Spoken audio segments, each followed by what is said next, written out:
Welcome back. Public Works and Infrastructure Minister Sihle Zikalala has announced a R500 million refurbishment program at 13 harbours in the Western Cape. The Small Harbour Repairs and Maintenance Program is what it's called, and it's aimed to bring greater efficiency and to revitalise local ocean-based industries by attracting investment and creating jobs. The program will also aim to promote the sustainability of harbours for long-term use. So let's bring into the conversation this morning the Public Works and Infrastructure Minister, Sihle Zikalala, joins us via our video link this morning. Minister, it's great to see you. Thanks very much indeed for coming on.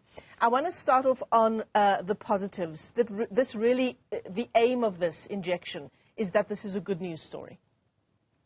Yes, this is a good news because it will open up the space and the opportunities for small and medium enterprises to participate in fishery and other activities such as tourism and hospitality in small harbours.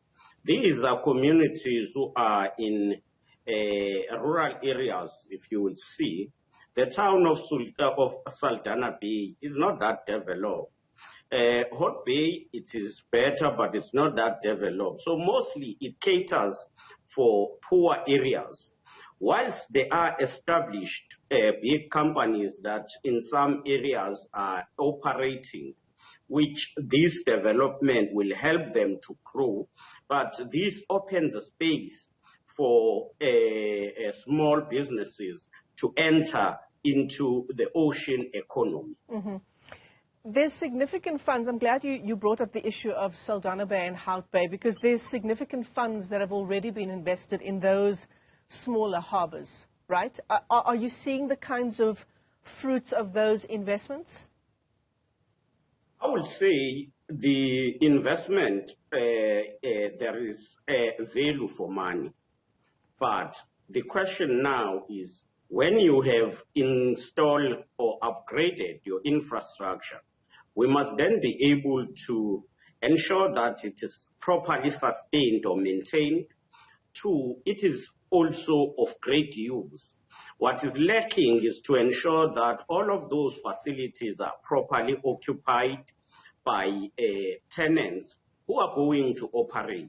So in both areas, I think half of the facilities are vacant, but they are willing tenants who are preparing to take over those facilities. Yeah. In the long run, this will stimulate economy in these areas. Yeah, local fishermen, just looking at some of the reportage around this news story, Minister, local fishermen, those people who use the harbours, they say exactly what you've just said, that there's a lot of vacant space there, that maintenance is a problem. The fishermen don't feel safe when they're working on the harbours. They tell a very different story to a good news story, Minister. They say there's still a lot lacking. I mean, this latest cash injection, is that what you're hoping to address? Yes, there is still a lot of what is lacking, but we are going to also work with them, because what has been lacking is the participation of these SMMEs so that they will be organized, so that they will be supported. Even on their own, they will still need some capital injection to get equipment so that they work properly. Mm-hmm. Mm-hmm. So we are going to support them. That's why we've been on this outreach to engage with them. But this is not only meant for Western Cape. We must declare other small harbours in Northern Cape, in Eastern Cape, and in KwaZulu-Natal. They must be fully utilization of the ocean we have to generate opportunities in the economy and create jobs. So SMME sector is important. Also the involvement of, as you say, small-scale fishermen, the involvement of local communities as well. You know, Minister, for people who are listening to our interview this morning and who say, actually, I live in those harbour communities and I've been left out of the conversation, essentially, insofar as upskilling and inclusion of the local small-scale fishermen. How do I get in touch with your office, Minister? Like, what is the next step for me if I have been sidelined in the past? The first is we have an office for these two areas. Our Office of Public Works is in Cape Town. It services both areas. But secondly, I met with all stakeholders, organized stakeholders such as civic community leaders and business leaders. I have committed that I'll be back within 2 months to meet with stakeholders and meet with community in general. And in that drive, we will ensure that all our officials are there to support those who feel that they've been left out. We don't want anyone to be left out in such programs, because these are programs meant to uplift the general community who are at the ground level and do not enjoy any advantage. So they must be given support.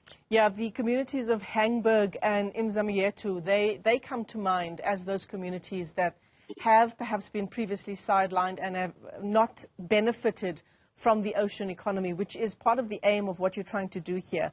What can you tell us about more opportunities being provided, Minister, especially insofar as fishing rights is concerned? The fishing rights, the Department of Environmental Affairs,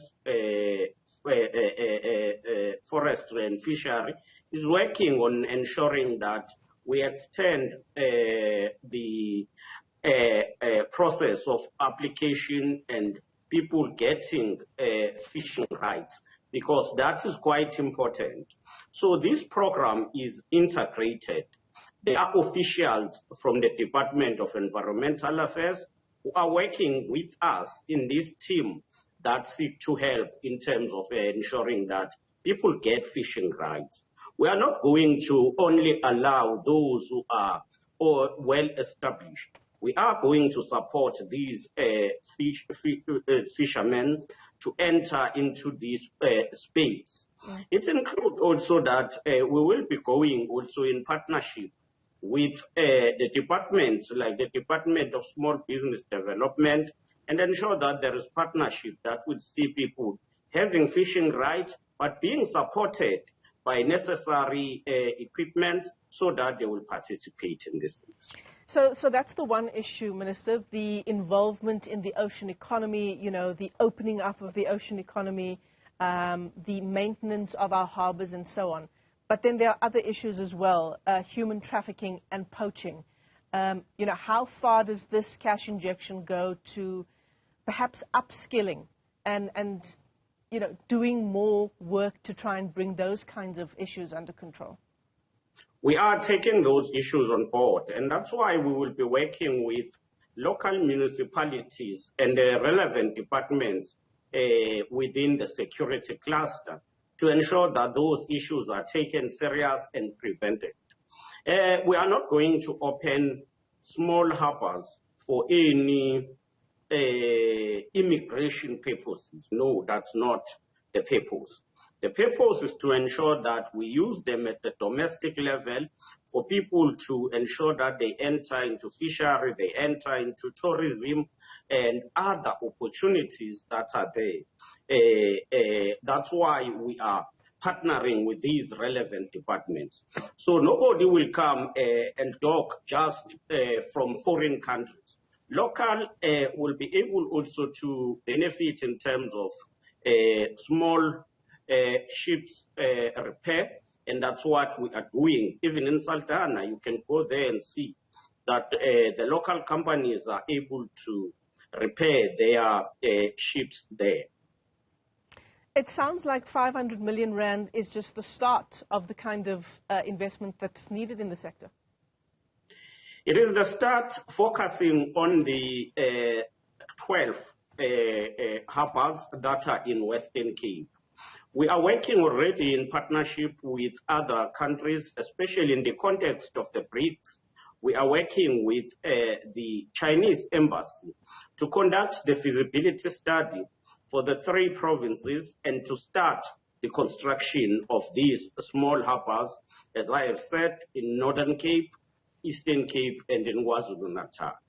So when can we check in with you, Minister? You've made a range of statements that give a lot of hope to communities who are part of these fishing communities.